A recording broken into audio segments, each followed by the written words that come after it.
Well, good morning from extreme southern New Hampshire. It's PFG.Live for Sunday, approximately the 20th of August. Welcome aboard.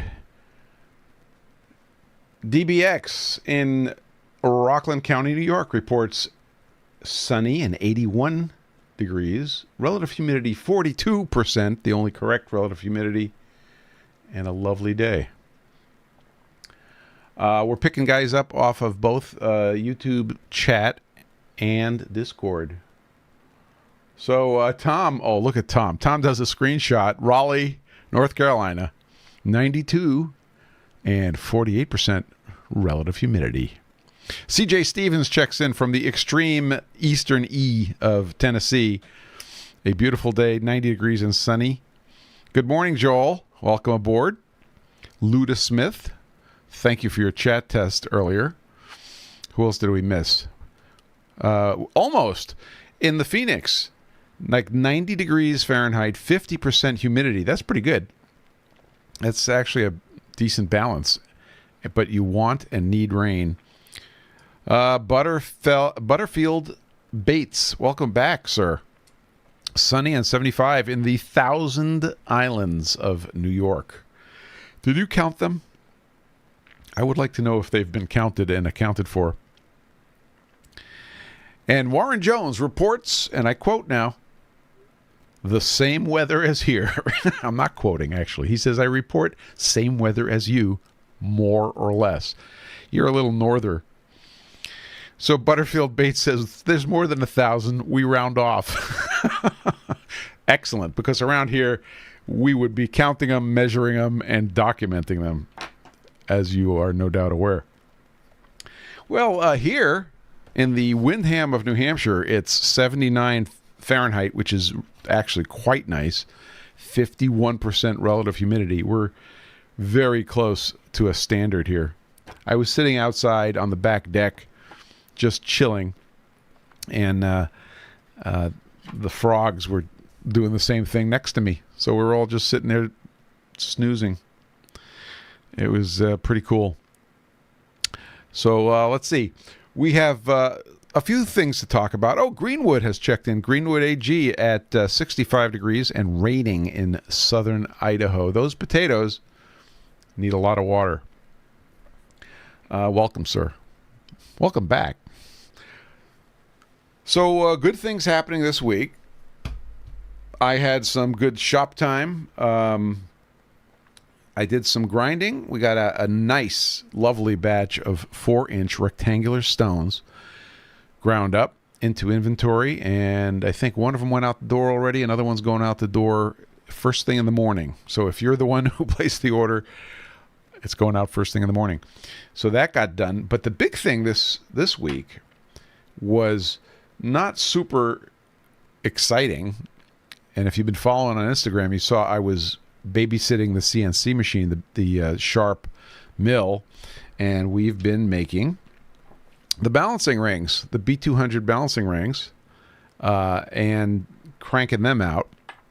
And I have to say that process has been dialed. It's been spectacular. I had one event over the last few weeks where I broke a tool, and that's because my operator failed to correctly clamp a part in Op 3, and that caused a tool breakage. So we fixed that. Actually, 2 tools broke. You know how it is. CNC is very efficient. So you don't just break one tool, baby. So we broke 2 tools. That was a couple of weeks ago. Fixed it, but also improved the process. So I think that's pretty important. We improved the process and ensured that it wasn't going to happen again. So that was a good thing. And then we kept on cranking. So I've been learning quite a bit in practice from this, production process. And you may recall at the beginning of this year's batch of balancing rings, this is one of the things I make in batches. There's no just-in-time manufacturing on the balancing rings because I have a bunch of setup to do. on the CNC machine, and I want to run the batch, for the year or whatever, and then be done with it. So I made a whole video on designing and building the grippers to hold the hockey pucks in the Kurt vise. See my YouTube channel for Get a Grip. And I actually have them here right now. And they came out beautifully. But the acid test, of course, there it is. For those of you playing at home and watching on video, they really did come out nice. But the acid test is running them. So these work with the Mighty Bite Versa Grip jaws, and Mighty Bite sells, will sell you their jaws. I think I have one kicking around. As you can see, that has been kissed by an end mill. I think that wasn't that a show in the 80s? Kissed by an end mill.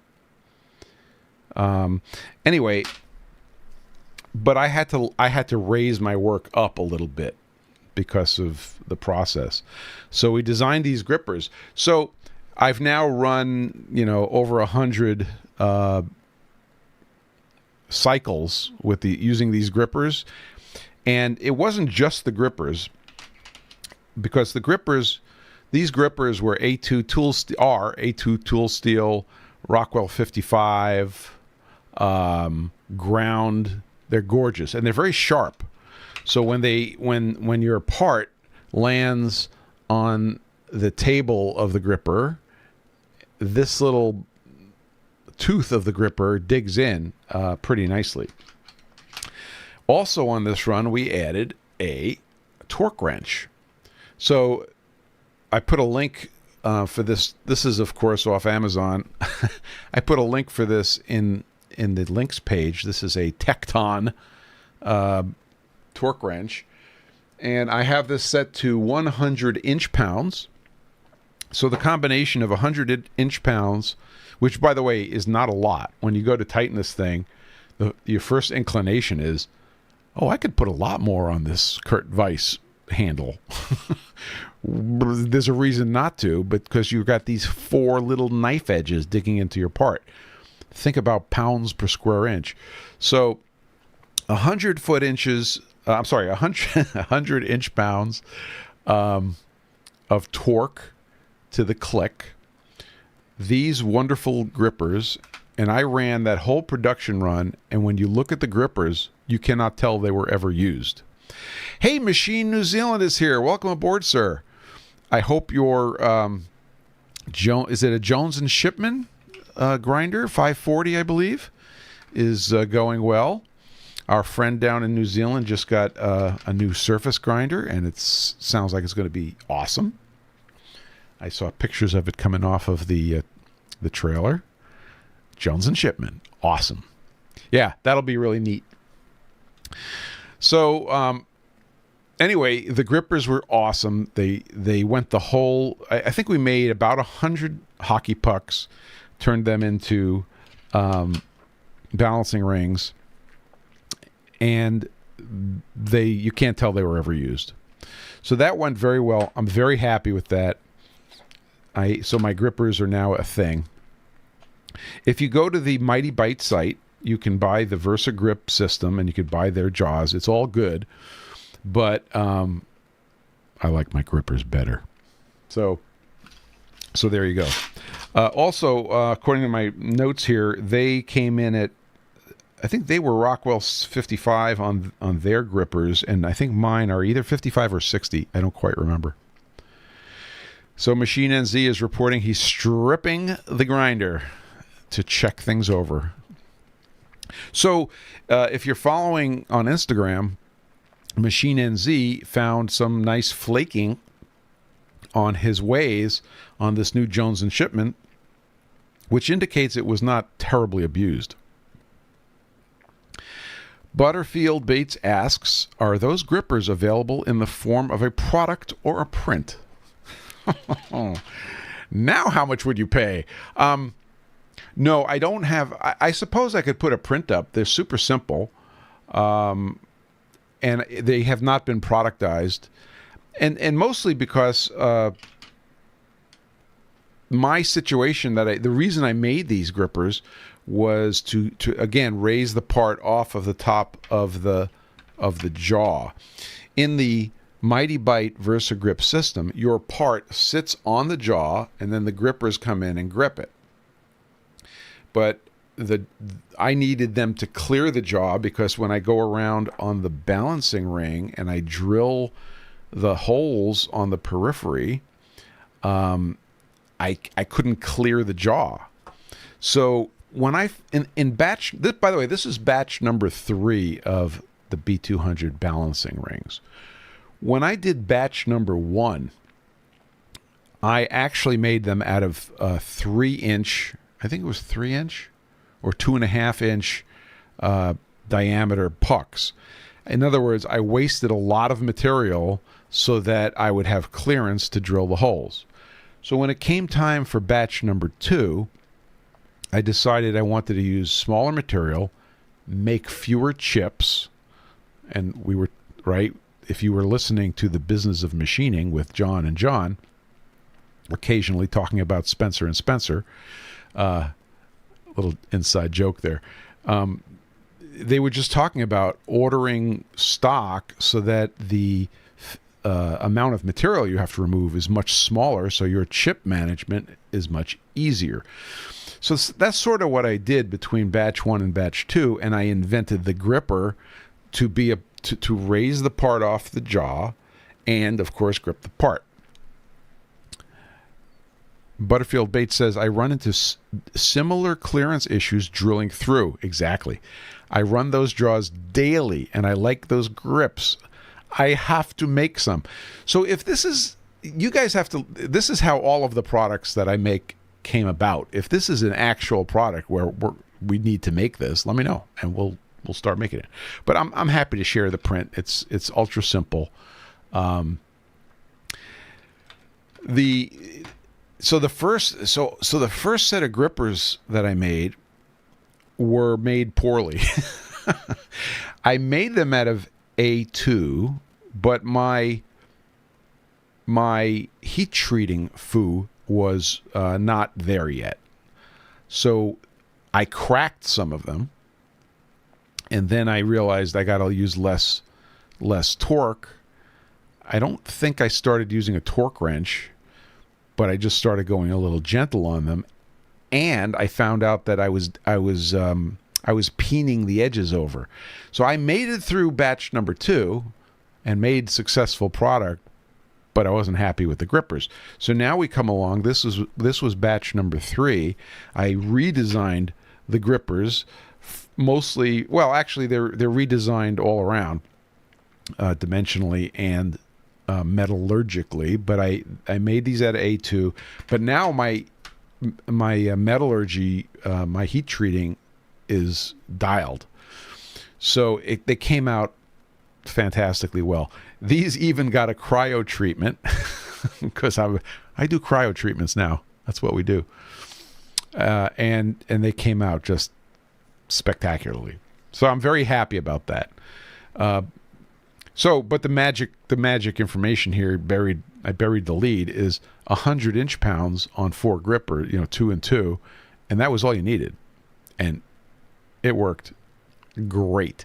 So Butterfield Bates, stay on my case about this. I will try to get you that information, or I'll put the print up on the links page or something. But definitely stay on my case. So yeah, they came out great. So the rest of the time that hang on, I'm going to tell my watch to stop giving me alerts here, even though it's my wife. Don't tell her I said anything. The other thing was finish the rings, yes, but now they have to get packaged. So we've gone through a couple of different variations on the packaging, but this is what the final packaging looks like. If you're only listening to the podcast, I will describe this. It's in a heat-sealed bag overall. It contains 2 stickers, a Kinetic Precision logo sticker, and the round put a ring on it sticker featuring our shortcut to the web page, which is rin.gg. Get it? Put a ring on it. Get it?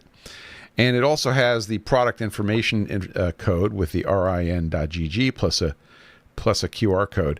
The ring itself is in a little bag, and the set screws that come with it are in a little bag, and those are both in the big bag. So that's what the packaging looks like. Well, it turns out that somebody has to put that all together. Guess who that was? So we've got about 20 left to get to final packaging, and then we'll be done and in stock. Okay, so I'll answer DBX in a second. How Greenwood says, how deep does the gripper go into the part with 100 inch-pounds? I can only give you an estimate. I didn't measure it. I would say 5 to 10 thousandths of an inch. It would be interesting to do the math, and we know what the lead screw is, so we could translate that torque to pressure. But I'll tell you, the square inches of contact area aren't very big. So the answer is, that was a very, very delicate way to say I have no idea. But when you look at it, it's going to be between 5 and 10 thousandths. And that I didn't see any evidence of anything moving through my whole process. DBX asks, does any of this level of balancing make sense for a 6-inch bench grinder? He goes on to say, parenthetically, I know that's a loaded question because I'm not talking about a specific use case. So if anybody's bought a bench grinder, in particular a cheap bench grinder, and thrown the wheels that come with it onto the bench grinder, notably cheap wheels, you also would have noticed hardware and washers and phones bouncing off your bench as the vibrations propagate through your bench. 6-inch bench grinders are notorious for being crappy. So the answer is no. Here's the problem. In a surface grinder, be it an Okamoto, a Jones & Shipman, a Harrig, a Brown and Sharp, okay, they all kind of use the same spindle, and it is a spindle taper and a nut, and then we go out and we get hubs or adapters. Everybody has a different name for it.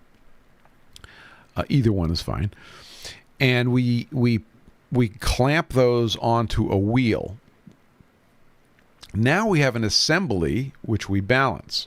And that's great, because every time you put the thing on the spindle, it's going to go into exactly the same place. This is pregnant pause to allow Robin to stare at his computer and say, no, they don't. I know. So in a bench grinder, generally, you just have a couple of flanges. You put the wheel on it, and the wheel has a smaller diameter hole. And usually, on my bench grinders, it comes with plastic bushings, and you find the plastic bushings which adapt your bench grinder wheel to the axle, and then you put your flanges on it and you tighten it up. So you can't separately balance the wheel and have it be put onto its axis of rotation in any repeatable way. Therefore, for that reason, Your Honor, I don't believe it's applicable to a bench grinder. This process isn't. Do bench grinders need to be balanced? I'd like them to be balanced. I think that it's nicer to use if they're not vibrating everything around them. But I think it's overkill. There, I said it. I think it's overkill. So no, I wouldn't go chasing that. And I have had folks come to me specifically because they want to balance their bench grinder, and I don't have a good way to teach how to do that. Right? I don't have a process for that. you could do that. You make a change, you look at the vibration, you make another change. Did it get better or worse? But you're kind of going to do trial and error through that whole process, and I don't think that's going to be very soul satisfying. So that was a long answer to a short yet strangely loaded question. So I have another hour and a half or 2 hours of work to like completely button up all the production. I could then strip the machine and call it mission accomplished. However, the next step is making a video. So I've got the balancing video kind of in my head. I know what I want to do. It's actually going to take a lot of work. So that's the next step. Get the balancing video done to teach all of this. So now we have a balancing stand. That was why I had to get the balancing stand done. And I'll talk about the balancing stand in a minute. Things are going great. And the balancing rings. And now we need a balancing video that is comprehensive. So that is coming. Let's see.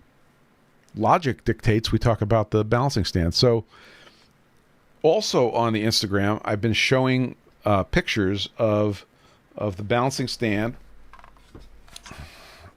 and the process. Now this, by the way, this is not the final version of the balancing stand because it doesn't have the bumps that capture the arbor, and instead of letting it fly all over the place. But it's for the purposes of our discussion, we could use it to talk about it.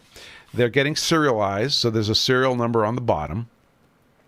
Okay, and when you get it, you also get a data sheet that has the serial number on it and some measurements. So what we've done is we've measured the twist in the two rails. So the two rails are parallel there, and we want them parallel. And if they're not parallel, it has an impact on your sensitivity in balancing. It doesn't impart an error, but there's a sensitivity reduction. So we want them parallel. So we measure the top of the four points of the rails: northwest, southwest, northeast, southeast. We do a little bit of math, and we come up with a number, which is the twist. That's going really well. In fact, I did a post on Instagram, and I measured one, and I had the data sheet, and it just happened to be zeros. it was perfect twist. The next thing, and this is the most important thing, is we take the collet, the arbor taper collet, calling this the taper collet, and we put that on the arbor, and we stick it into our fixture, which is a brand new Sopco hub on the surface plate, and we measure the top of the arbor, right here. Then we yank it out, we rotate 90 degrees, we push it back in, and we do it again. And by it, I mean the taper collet. So we do that 4 times, and we write down the numbers. The reason that's an important number is that is measuring the ability of the taper collet to hold the arbor concentric to the hub. That's important because otherwise you're going to be balancing to a point that is not the axis, and this is important. So we want to keep that number pretty low. So that number generally is going to be under 1.5 thousandths of an inch. That seems to be something we can hold, and I have a bunch of math ahead of me to talk about, and this will be in the video, to talk about what that means in terms of an arm, a moment arm. So we want that moment arm to shrink. So we collect that data also, right? So there's the data. And then all of this is signed by the operator. It really is. And then we put that information into a spreadsheet here, but then that piece of paper goes into the box when you buy your BS-8, and you get that information. So you know that it was measured, and you know that it's within specifications. That's been going really well. However,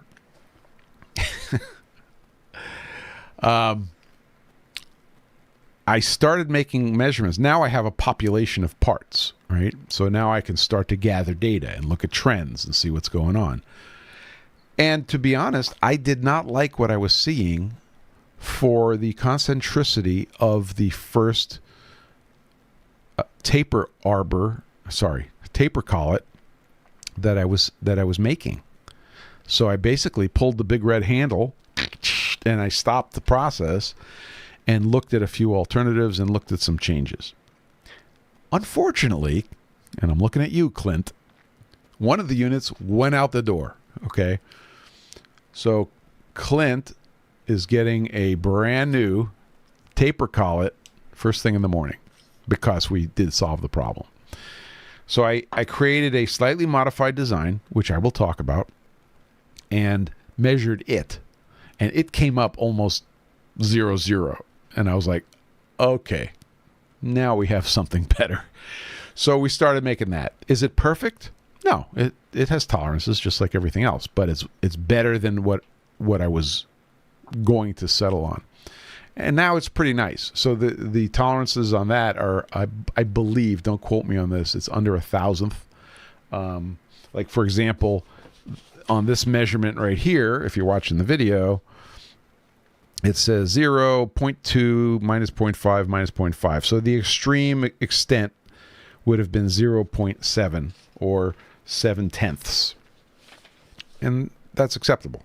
So we started doing that. So the reason I'm laughing is here I am coming out with a new product. I shipped the first one out and I realize I should do this better and call my customer or message my customer excitedly and say, stop, don't use that, use this. So this has happened a couple of times, but the funny thing is, when I first made my very first PFG stones and shipped them to my very first paying customer, and that person was Eddie Reese of Saunders Machine Works, I sent him the first set of stones. I was very proud of them.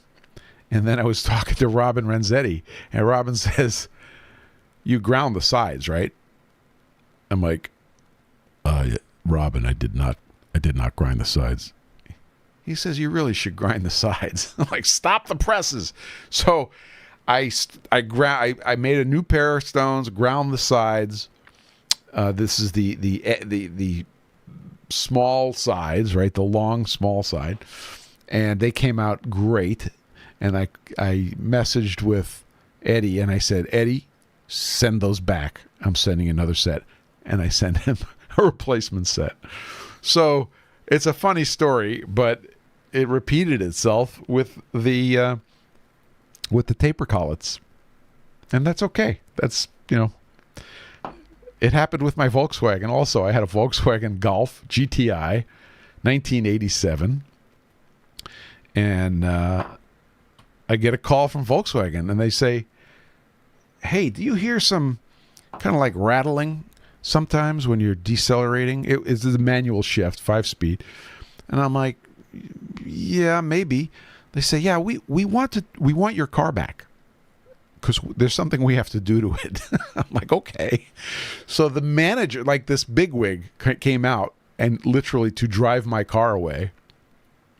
And it turned out that they had somehow undersized the wrist pins on the pistons, and there was some play in it. And when they discovered it, they were quietly or not so quietly yanking back those vehicles and retrofitting them with the proper wrist pins and the proper pistons. True story. So I guess it's sort of a proud tradition. That first one we shipped out? Yeah, give it back. Anyway, I did that also recently on the PFG stones. I had a set of 6-inch stones that went out, and we thought there was a problem with them after they shipped. They came back. Anyway, long story short, the BS8 parts are coming out great. We did a bunch of them, and they're ready to go out the door. So that was my twisted concentricity story. Anyhow, I'm going to take a sip of tea. If you guys have any questions, feel free to put them in the chat, either in Discord or on YouTube. If you're in Discord and you have a question, you can also hit the Ask to Speak button, and you can ask a question in audio.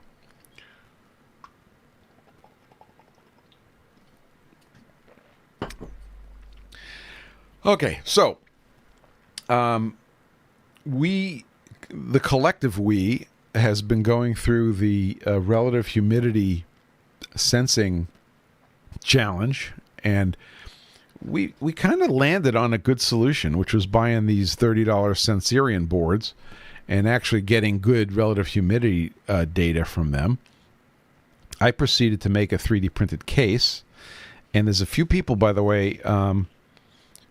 Robert Simpson wanted a case, Carl wanted a full-up sensor, and Joel wanted a full-up sensor. If you guys are hearing the sounds of my voice, do me a favor and DM me your addresses, and we will take care of you, and we'll figure the rest out later. So these things worked out great, and then I started thinking, hey, maybe we can like take this a little further and get some even better tools.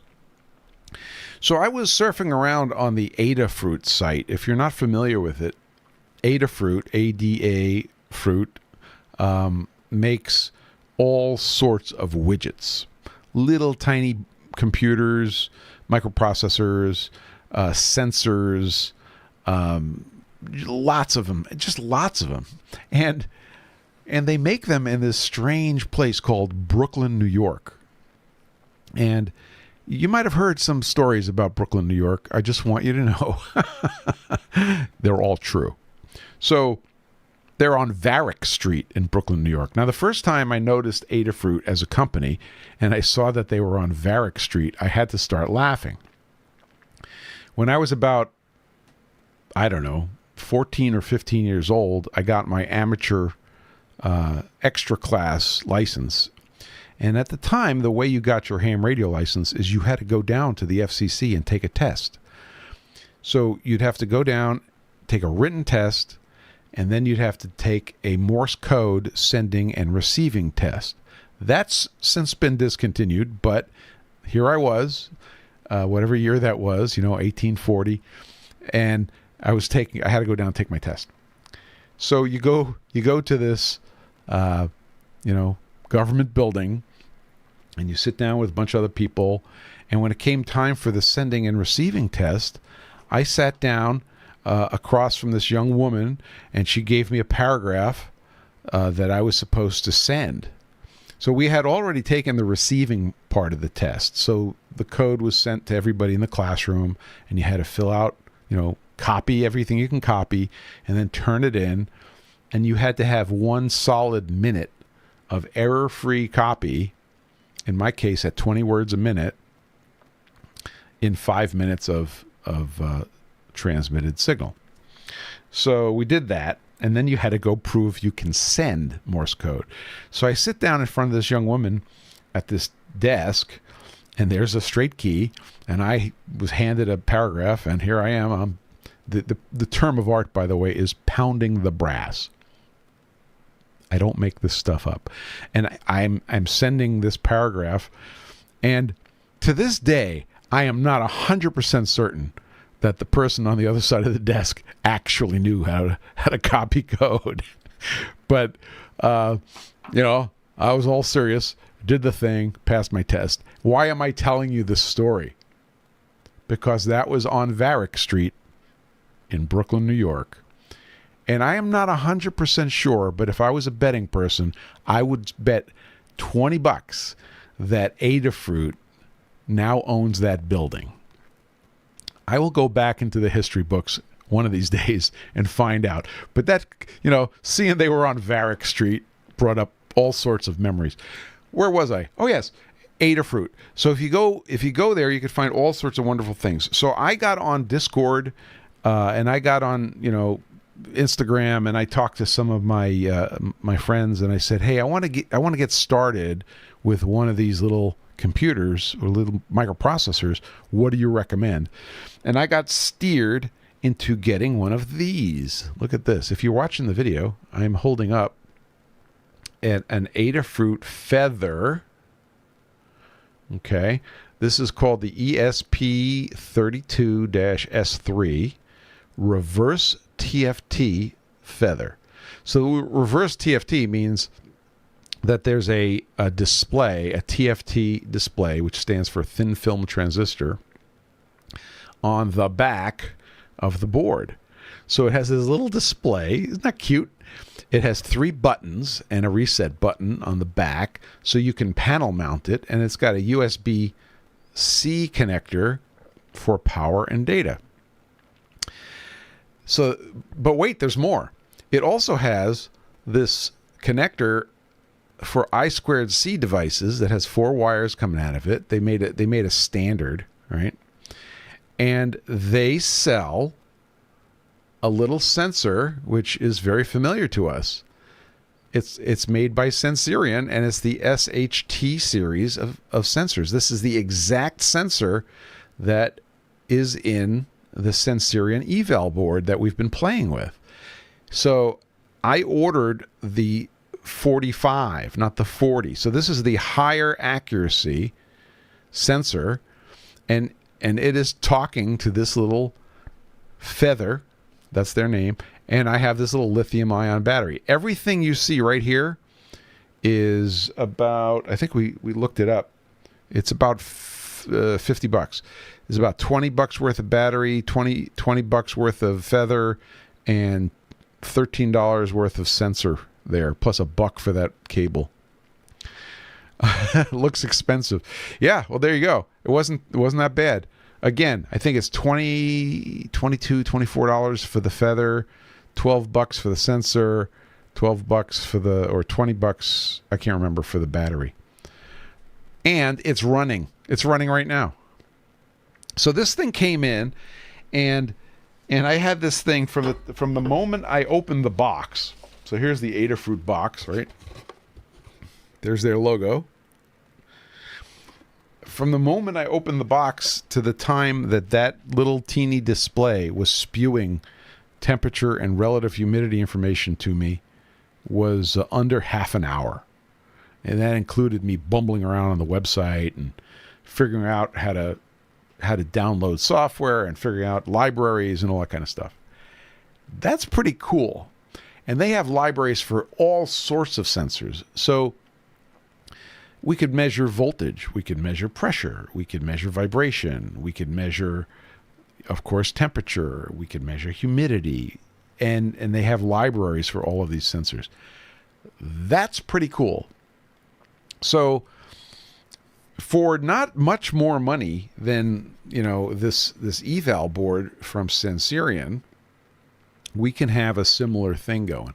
So I have other projects where I need the ability to do sensing, such as I want to put some sensors on my generator so I could measure temperature and vibration and voltage, etc. So we will continue doing that. One of the things we can do, like I have my CNC machine has the light tower. What's the programming language? So there's a few choices, but for me it's Circuit Python. And Circuit Python is their flavor of Python to run on these things, and it's an interpreted language. I think you could also run C++ on these things. I mean, there's a few choices, but it's really simple to implement. Here's an idea. I've got, by the way, this little board also has Wi-Fi. So why is that important? Because let's say we make a sensor that watches our light tower. Okay, we have a CNC machine with a light tower, red, yellow, green, and I want to be paged. I want a text message when something changes. Well, we could take that board and a few photosensitive diodes and gin something up. It hangs on the Wi-Fi, and we're done. Oh, work time. Everybody say goodbye to Machine New Zealand He's off to work. Take care, buddy. Have an awesome day, and share the knowledge. Anyway, I'm pretty excited about it. Looks like it'll help with a bunch of stuff. I will keep you all posted. But there you go. So that's the latest on that thing. It is cute as heck, and is sitting there making measurements. And I can confirm that the measurements that it is making is basically the same as the measurements that the Sensorion eval board was making. So that was also pretty good success this week. And I'm also going to get some help from somebody who is known as my son, and because he actually has more hours hacking Python code in the last year than I have ever hacked Python code. So he's going to be helping me learn. So that's what's going on there. Pretty excited about a new old skill. And I say new old skill because I actually dabbled with these microprocessors, which are called PIC processors, PIC, and made some useful things in the past. In ham radio, there's some digital modes now where we use super low power. There's one called Whisper, which stands for Weak Signal Propagation Reporter. But in the old days, back in the old days, we had something called coherent CW or CCW, which was basically very slow Morse code sent in lockstep with the UTC second, or the Greenwich Mean Time second, right? Which everybody around the world can get calibrated to, and it was a way to pull weak signals out of the noise. Well, I made a PIC processor-based beacon to send Morse code very slowly and be able to be locked up to one of these things. So over the years, my interest in these little microprocessors has always been there, and this stuff just makes it easy. So I would encourage you, if you ever wanted to learn or just you have some ideas, to play around with these things. And Adafruit has just 100% of what you need to make these things happen. All right. So there you go. That was my week in the shop. That was my week, my day hacking some Adafruit stuff. And we have a sunny outlook. So what are you guys doing? That's what I want to know. What are you active in right now, and what's going on?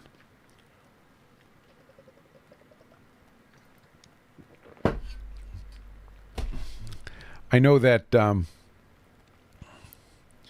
so DBX has been working on a bench grinder, and I think you have my opinion on that. One of the things on bench grinders, by the way, Dan, is frequently the stones that come with a bench grinder are junk. Not always, but when I have purchased bench grinders, I have always purchased good Norton stones and generally tossed the ones that came with it. So you could end up getting a Home Depot cheap bench grinder and put good stones on it, and it's a definite immediate upgrade. CJ Stevens reports that he sold a benchtop mill today, also starting an engine build. So what was the mill that you sold? Was it one of those like mill drills? Yes. So maybe in the after show, Dan, you could send me a picture of. Oh, you got the slow speed Baldor, did you? That's a very good choice. Let me explain what that means. So when you bought a Baldor grinder, you could choose the kind of bog standard 3600 RPM motor, or you can get an 1800 RPM motor. Now, an 1800 RPM motor is a little nicer. It's a little less aggressive, but in terms of motor design, it takes more copper, and it makes it a more expensive item. Oh, a small neat mill called a Benchmaster. Excellent. Well, it's like a sailboat. The two happiest days of a sailboat owner's life are when they buy the sailboat and when they sell the sailboat. And if my friend Dan is listening, my other friend Dan, he would agree. Well, excellent. Congratulations on recovering some shop space. So Dan, I think you, DBX, I think you made a very good choice in going with the slow speed Baldor. I have a Baldor tool grinder, which is where that has the wheels that you grind on the side, and I love it. It's smooth as silk. Excellent. CJ Stevens says that the mill he's selling did its job and helped him restore his large index mill. WidgetWorks reports just finished grinding 52, one for each week of the year, 300 millimeter by 400 millimeter by 50 millimeter sole plates for a gas compressor turbine install. Oh my gosh. 95 pounds each. You really need a crane over your grinder. That is a lot of grinding, buddy. Tell us which grinder you were using for that, because that sounds very exciting. Almost Machining says, already planned on epoxy coating your benchtop mill after scraping. Epoxy. But watch John's video this morning. I'm going to weld in some massive angle first to strengthen it. Gotcha. So this is to stabilize a benchtop mill. I have found that if you very carefully pour in about 2,600 pounds of Bridgeport, that it stabilizes it. Smith of All Trades says, my paycheck thanks you for your purchase of an ABB product. ABB. ABB. Help me. Oh, ABB owns Baldor. Listen, it's the least we can do.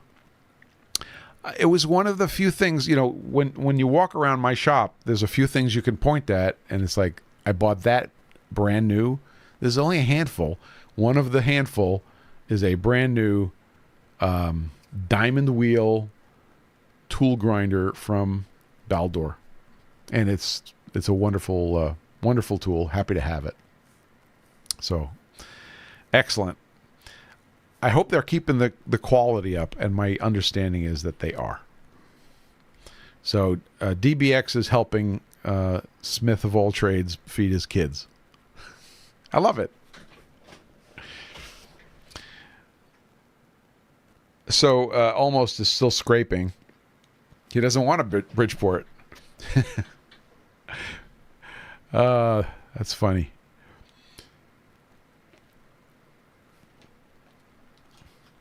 Yeah, so, let's all put on our thinking caps and think about the whole balancing of a bench grinder problem, because I know there's a solution there somewhere. I have some ideas, but nothing concrete. And it sure would take a, decent bench grinder with crappy wheels and turn it into something a little nicer to use. So I think that's something that deserves a little attention. WidgetWorks, a Chevalier FSG 1640 ADII running 14 by 1.5 by 5 inch wheel, a 14-inch wheel. Lovely. So 1640 means it's 16 inches by 40 inches. I've taken naps on smaller surfaces. Hey, that sounds great. Yeah. So that's an interesting question. I'm going to give it some thought about the balancing question, because I think a lot of people, especially think about the woodworkers, right? You got a bunch of woodworkers out there that are sharpening cutting tools, and they're using bench grinders, Some of them are using slow grinders. The woodworking guys do have some interesting options for what they call slow grinders, which I like. But yeah, those are the guys that I think would want to get a bench grinder to behave a little bit. They don't use a bench grinder. See, now I'm going to get yelled at. Almost Machining has a foot in each camp. They don't use a bench grinder to sharpen a chisel. I'm sorry. I didn't mean to offend. I wouldn't either, by the way, but that's because I have a surface grinder. Yeah, I think it's a problem that's worth solving. Excellent. So what other topics do we have to address this week to make the world a better place?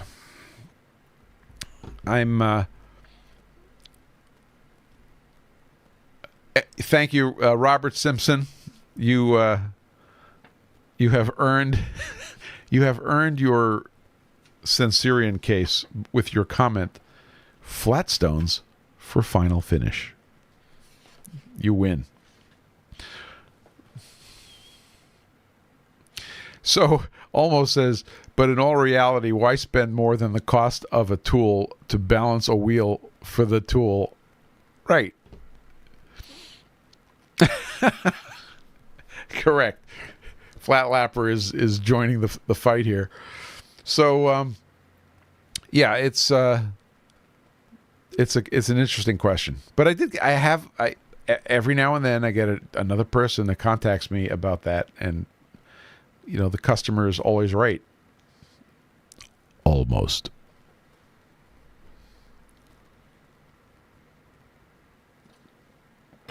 So, if you're not following John Grimsmo, you should. He just did a video on their heat treating process for their blades, and it was very interesting. And they're fighting some very good fights, and that was worth looking at.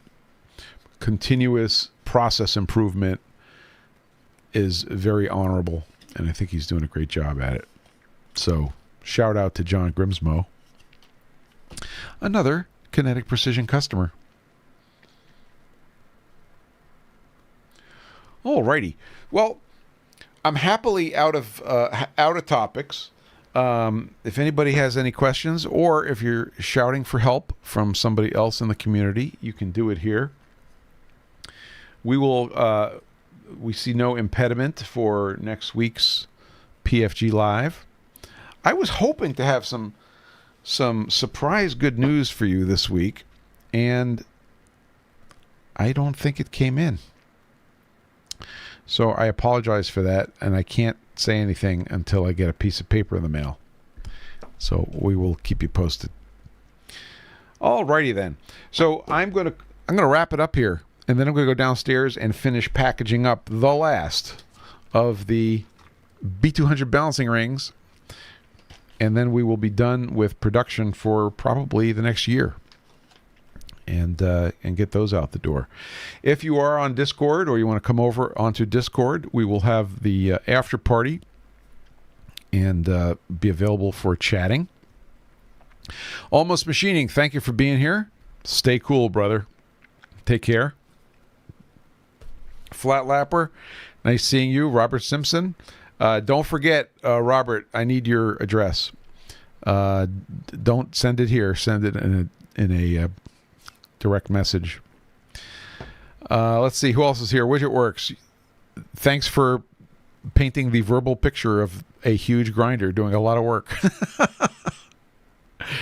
Who else is here? CJ Stevens, good job this week. Machine NZ, I know you're gone, but I hope you have an awesome day at work.